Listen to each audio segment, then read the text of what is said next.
Today we had a presentation on sustainability, and I can inform the distinguished Director General of RSPO and the lady who leads the campaign on RSPO at Wilmar that Globe Oil for the last 25 years has always had a few slides on RSPO and sustainability. This has been free publicity given to the RSPO and sustainability.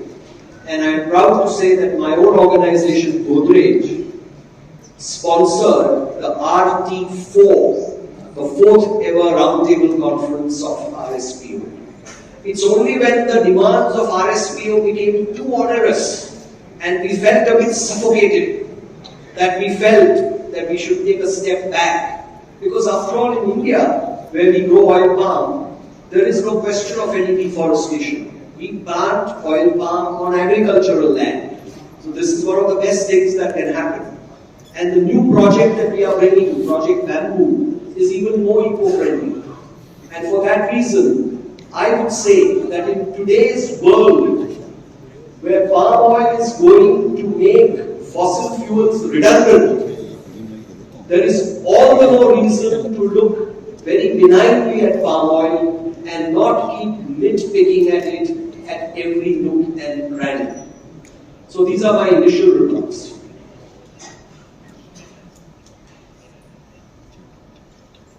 At the POC conference in March, I was one of perhaps the only speaker who was relatively bullish on prices. Because I said that with climate change, with capricious weather, you cannot afford to be bearish on agriculture.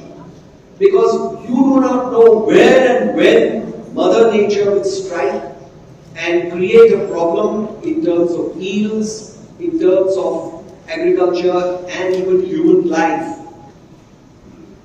So this prediction of a relatively bullish stance has not yet come true. But I would beg to say that forecasts at POC are made from April to March, and there are still good 6 months left for my forecast to come true.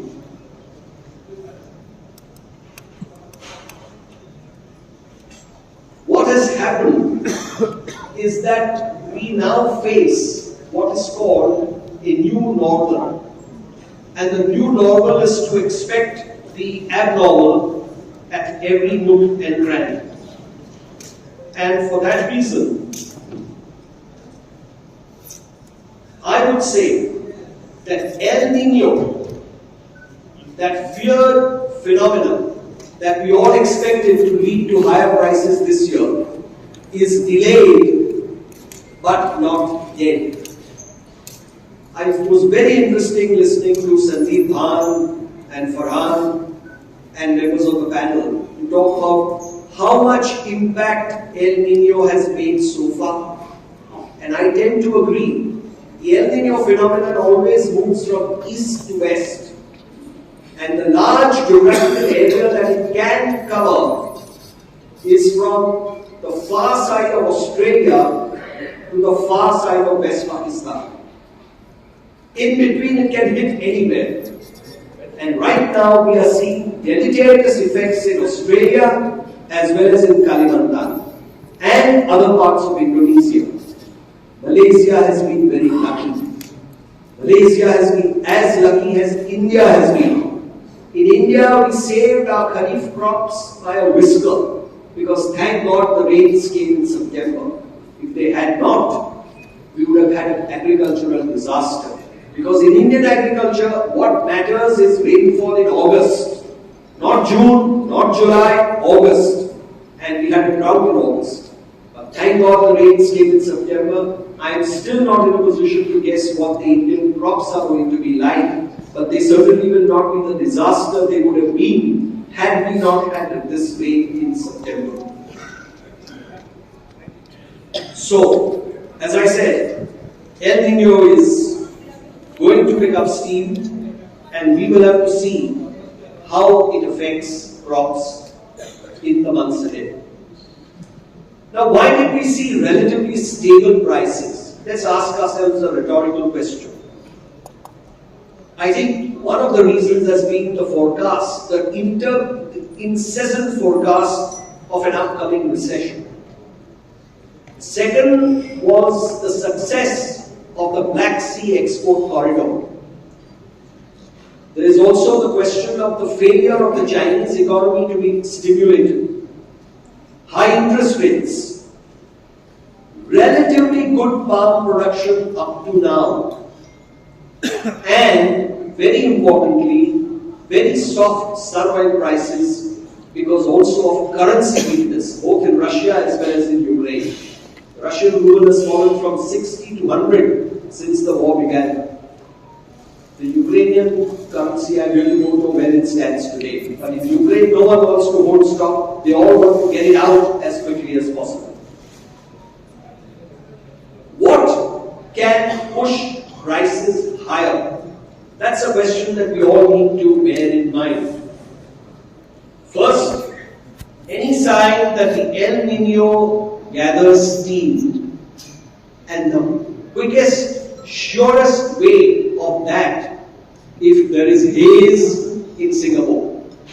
So those of you who live in Singapore, watch out for haze. And if there is haze, go and buy the BMD. Second, if there is a weather problem in South America, there should not be a weather problem in South America in El Nino times. But if there is, and right now it's dry, but there are wet forecasts. But we need to follow that. Thirdly, we must await a bigger biofuel mandate in Brazil. Remember, the Brazilian president is very much an eco-friendly president. He is a green president, and it's almost certain that the new mandate coming into force will be higher than the previous one. Finally, if the Fed pivots and starts cutting interest rates, the dollar will weaken, and that could have a beneficial impact on commodity prices. And finally, the most important factor in the market today, is not El Nino, it is biodiesel, renewable fuels, renewable diesel, and sustainable aircraft fuel. This is what is going to lead the market. Now, having looked at why we are at this level, why we can go higher, let us also quickly see what can push prices down from here. A full-blown US recession, higher interest rates for a longer time, excellent planting weather in South America, and good crop progress in Brazil and Argentina. Almost a conclusive signal, no haze in Singapore. Continued weakness in sun oil, and the lack of any new biofuel mandates or announcements either in the United States, Brazil, or elsewhere.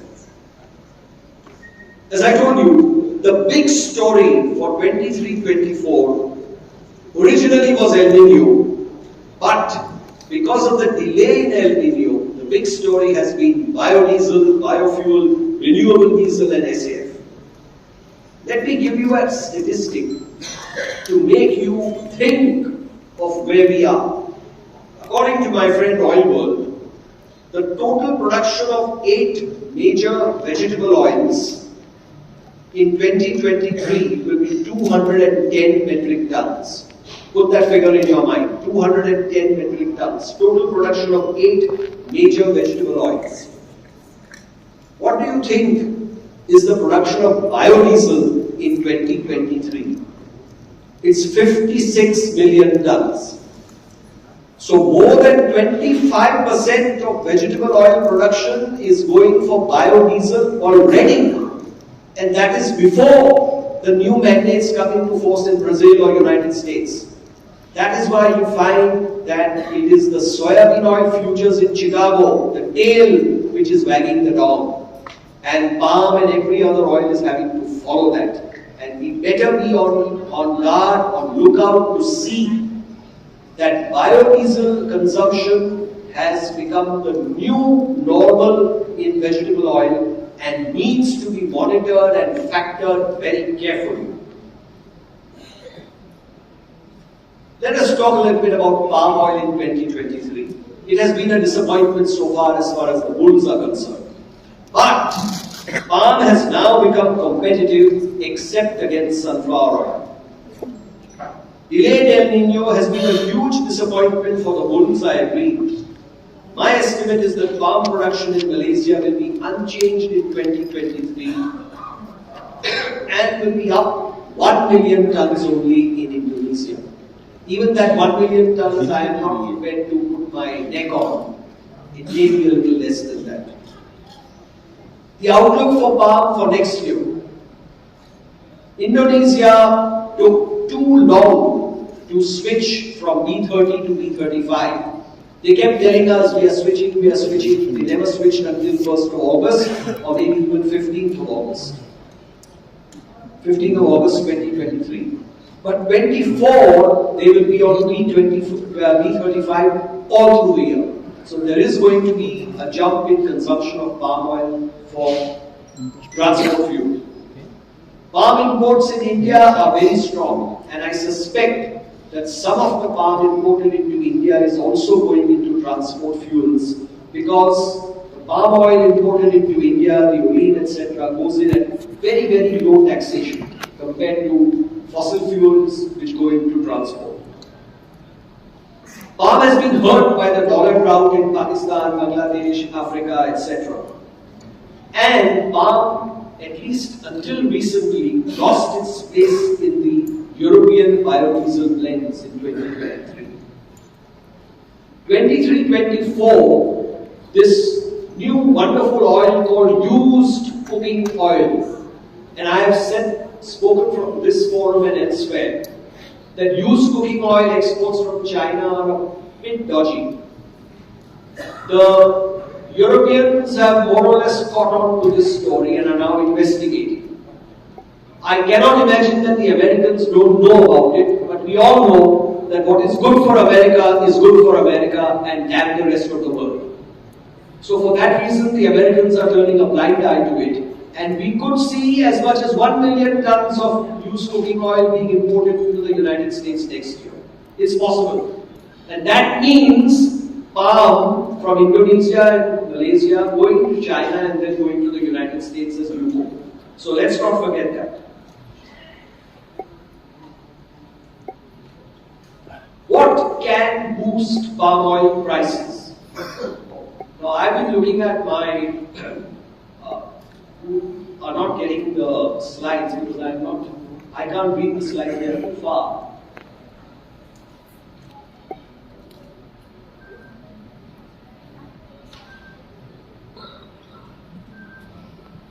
Yeah. Okay. What can boost palm oil prices? I'll try and read from here. Expansion of the B100 renewable diesel mandate, that could be a factor. Or if a new plant comes into production for sustainable aircraft fuel, that could also be a factor. We have got to be alert. Just the other day, Portugal has announced the setting up of a new plant to produce renewable, sustainable aircraft fuel. Second is slower than expected production from Indonesia. Any questionable decision from Indonesia could be bullish for the market. We had one just a couple of days ago when suddenly the export tax, which was supposed to go down by 2 brackets, did not go down. Or it could be some kind of crop failure in South America. Let's look at the other seeds. Rapeseed, we are seeing steady production of rapeseed and canola seed this year. Australian rapeseed is a question mark because of the effects of El Nino. We are not sure yet. And Indian mustard seed, so far it looks like the acreage will shrink slightly, but the production will be slightly smaller. But it's too early to say what it will be, except that we will have a large carryover stock. In soya, as I said, the market is holding up at the moment. But looking beyond the US crop, it is looking at the large crops likely to come forth from Brazil and Argentina. El Nino years generally give good precipitation in South America. There should not be cause for worry. And we have to just wait and see whether the normal pattern follows as it should. The only story of interest in soybean oil is biodiesel and the US and what happens in Brazil eventually. Big soya crops in South America and big crush, because in the US we are crushing for oil, will mean pressure on meal. I find present meal prices quite unexplainable, because it is a fact that at some stage there is going to be too much meal in the world. Brazilian biodiesel mandate, I have already told you, likely to go up.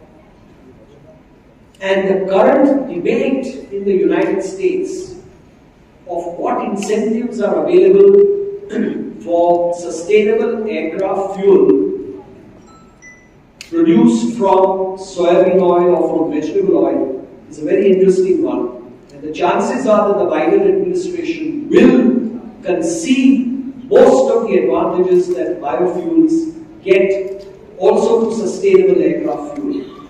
And sustainable aircraft fuel is a very important constituency because the airlines don't have any other means of reducing their greenhouse gases. Sustainable aircraft fuel is one of the few alternatives left to them, and they will have to pay the premium that remains for this fuel.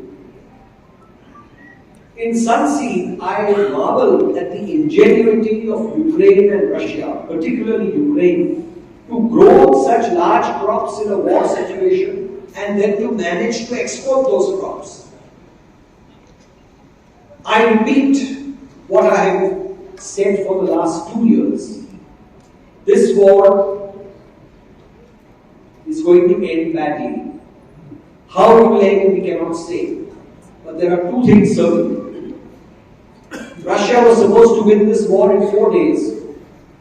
We are still at that war. There is no way Russia can win this war. And there is no way Ukraine can afford to lose this war. So in my opinion, the outcome, whichever way it is not going to be a nice one. And that is one of the problems that we will face. It could mean a complete blockage of the Black Sea once again, or it could mean a complete free up of everything. But it is a threat. It is a black swan event which may happen in 2024, may not happen, and may still be extended. But this is something that I had not expected, and I think neither had most parts of the world. China has been a disappointment as far as vegetable oil is concerned. Will China and when will China return to growth? Stocks in China, like stocks in India, are high. Will China also formulate a biodiesel policy? It is likely, but nothing is certain. China is not seen as a source of any bullish input for the market. We come to India. India's imports are off the charts. And for once, I think, though Indian importers have lost a lot of money in this year, their activity in the last 2 or 3 months has been extremely astute and will pay them dividends. India has gone long at close to the bottom of the market, particularly in palm and in sun. And demand coming back, and we have a festival season coming back, I remain confident that Indian importers, like the phoenix rising from the ashes, will rise again and will be able to recover a lot of what they gave away in the first part of the year. Our Indian farmers are also very resilient, and I admire the fact that they have held on to their crops and not paid distress sales. And it is now up to the government to ensure that MSP is properly paid and the government institutions buy the crop when it comes into the market at the MSP. But with general elections due in 2024, I will not be surprised if the government goes that extra yard to help the farmers and keep them happy, particularly in the states which are going to the polls and which mainly grow rapeseed and soybeans. India's imports naturally next year will be lower than this year. If they went up next year again, it would be absurd. But we are looking, and I always give the statistics for 2012-13 to show you how much market share palm has lost and how much market share soft oils have gained in India. In 12-13, India imported what, 8 million tons of palm? We are now, this year we will be 9.7, next year will be 9 million tons. Nothing much. But look at soya. We have gone from 1 million tons to 3.6 million tons, and sun from below 1 million tons to almost 3 million tons. So, big gains in soft oils, something that the palm oil industry needs to bear in mind. Now we come to the demand-supply equation. World energy demand normally goes up by 3 million tons. We are now forecasting that 23-24 world energy demand will go up by 4 to 5 million tons. This is mainly because of biodiesel consumption in various parts of the world. World food demand, I expect, will continue to grow at 3 million tons as it has over the last several years. The net effect is that production or demand rather in 23-24 goes up by almost 7.5 million tons. Now we look at incremental supply and demand. Supply next year goes up in soya oil, mainly because of the improvement, the bigger crush in South America, particularly Argentina. Rape oil production goes up slightly. Palm oil production goes up by 1 million tons. Others go up by about 1 million. Total increase is about 5 million tons. But demand is going up by 7.5 million tons. Now already the previous year, demand outgrew supply. We are now again going to have the same situation. And that is why I think we ought to keep the imponderables in mind. Will the Fed cut rates and when? How bad or deep will be the recession in the United States?